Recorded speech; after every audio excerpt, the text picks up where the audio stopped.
E aí, pessoal, tudo beleza com vocês? Hoje eu quero falar sobre Eduardo Bolsonaro, também conhecido como Eduardo Bananinha.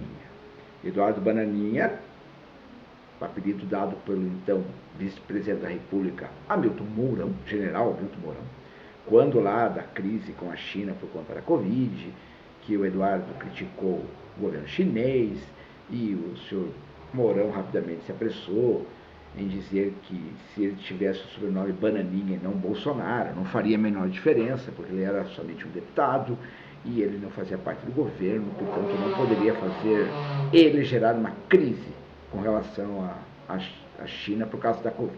Bom, mas vamos lá, por que falarmos de Eduardo Bananinha hoje? Porque foi aberto um processo, né?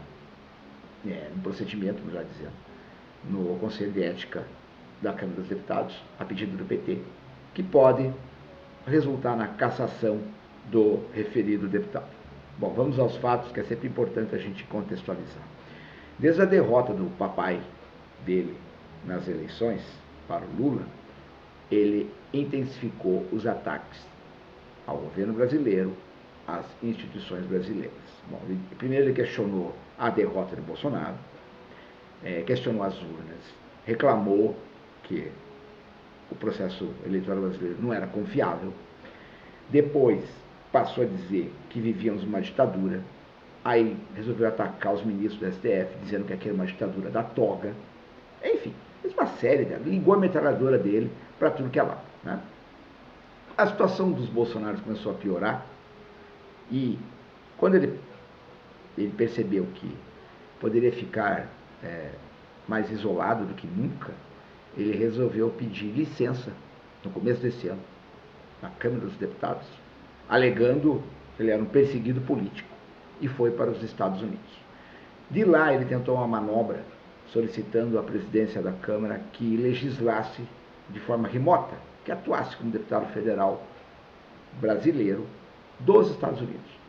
O Hugo Mota negou esse pedido porque isso não cabe no regimento da Câmara dos Deputados, não tem essa prerrogativa. E aí ele passou a fazer campanha aberta contra o Brasil nos Estados Unidos. Se reuniu com parlamentares norte-americanos, criticou a forma como o governo brasileiro estava atuando, falou mal dos ministros da Suprema Corte, apoiou as sanções contra o Brasil, as sobretaxas, né, que o governo dos Estados Unidos aplicou em diversos produtos brasileiros. E a cereja do bolo de tudo isso, disse abertamente, após o pai dele ser condenado pelo STF, disse abertamente que não era contra uma intervenção militar dos Estados Unidos no Brasil, porque, no entendimento dele, era melhor sofrermos uma intervenção militar do que vivemos uma ditadura como estamos vivendo. Veja a que ponto que esse cidadão chegou. Deputado eleito pelo Brasil para defender, em última instância, as instituições brasileiras, faz campanha contra o Brasil, incentivando, inclusive, que um país estrangeiro invadisse o território nacional e aqui o ocupasse. Sim, aí o que aconteceu?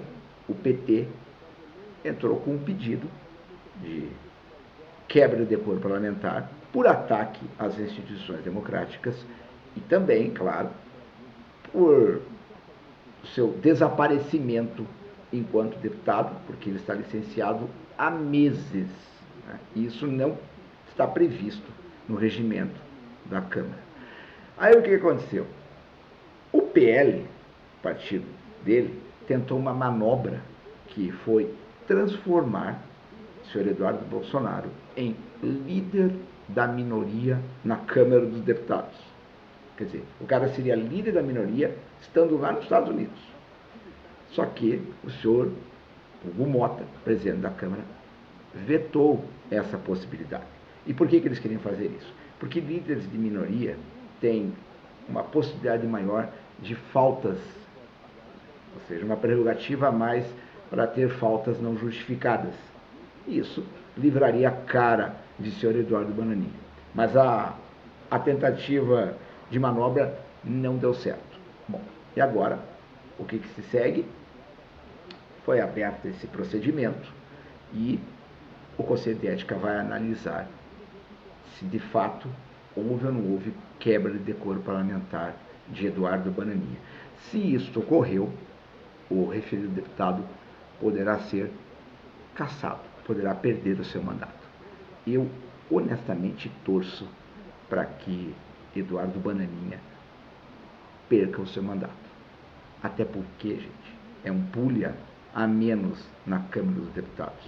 Um sujeito que foi eleito única e exclusivamente para defender seus interesses e o da sua família. Galerinha, um abraço a todos.